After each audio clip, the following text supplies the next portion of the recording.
નમસ્કાર મિત્રો, જય શ્રી કૃષ્ણ. આપનું હાર્દિક સ્વાગત છે અમારી ચેનલ સનાતન વિચાર પર. આજે આપણે જાણીશું એક અત્યંત અને પવિત્ર ચમત્કારી પ્રસંગ વિશે.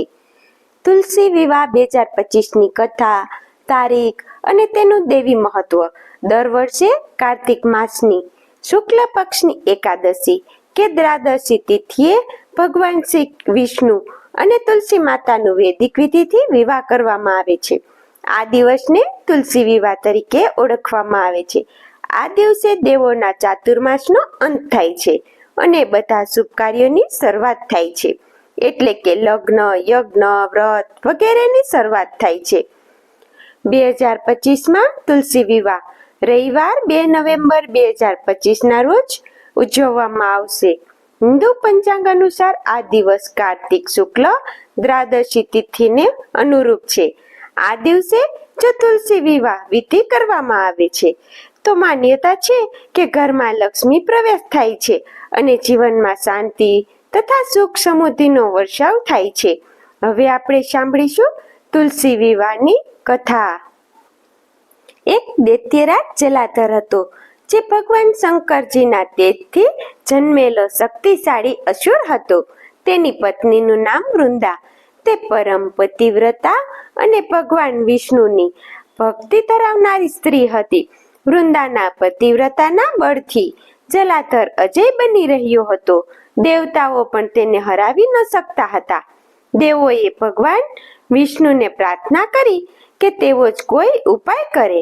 ત્યારે વિષ્ણુએ જલાધરનું રૂપ ધારણ કરીને વૃંદા પાસે પહોંચ્યા. વૃંદાએ તેમને પોતાના પતિ સમજી લીધા અને એ ક્ષણે તેની પતિવ્રતા શક્તિ નષ્ટ થઈ ગઈ. યુદ્ધમાં જલાધરનો વધ થયો. જ્યારે વૃંદાને સત્યનું ભાન થયું, તેણે વિષ્ણુજીને કહ્યું, હે નારાયણ, તમે મારા પતિનું રૂપ ધારણ કરીને મને ધર્મથી વિમુખ કર્યો છે. તેથી હું તમને શ્રાપ આપું છું કે તમે પથ્થર બની જશો. આ શ્રાપથી ભગવાન વિષ્ણુ શાલિગ્રામ શિલા સ્વરૂપે રૂપાંતરિત થયા અને વૃંદાએ પણ પોતાના શરીરનો ત્યાગ કરી દીધો. તેણીના શરીરમાંથી એક પવિત્ર છોડ ઉત્પન્ન થયો. તે છે તુલસી માતા. ત્યારે વિષ્ણુજી બોલ્યા, હે વૃંદા, તું મારી અતિ પ્રિય છે, તેથી હું તારા સાથે વૈદિક વિધિથી વિવાહ કરીશ.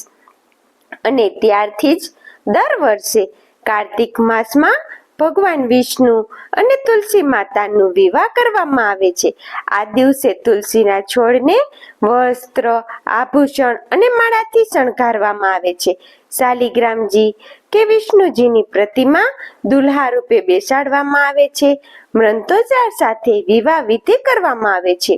આ વિધિ બતાવે છે કે તુલસી માતા લક્ષ્મીનું સ્વરૂપ છે અને વિષ્ણુજી સાથેનો તેમનો મિલન અને ધર્મ સંપત્તિના સમતુલન સહયોગનું પ્રતીક છે. તુલસી વિવાહ કરવાથી દંપતીને દીર્ઘ આયુષ્ય અને સંતાન સુખ મળે છે. ઘરમાં લક્ષ્મી અને નારાયણની કૃપા રહે છે. કુટુંબમાં પ્રેમ વધે છે, શાંતિ અને સમૃદ્ધિ વધે છે. આ દિવસ પછી બધા શુભ કાર્યો થાય છે, જેમ કે લગ્ન, યજ્ઞ વગેરેની શરૂઆત માટે શુભ માનવામાં આવે છે. તુલસી માત્ર એક છોડ નથી, તે છે ભક્તિ, શુદ્ધતા અને સૌભાગ્યના જીવનનું પ્રતીક.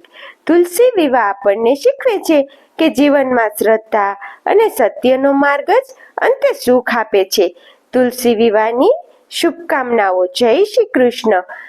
જય તુલસી મૈયા. મિત્રો, જો તમને આ વિડીયો ગમ્યો હોય તો લાઈક, શેર અને સબસ્ક્રાઇબ કરવાનું ભૂલશો નહીં. જય શ્રી કૃષ્ણ.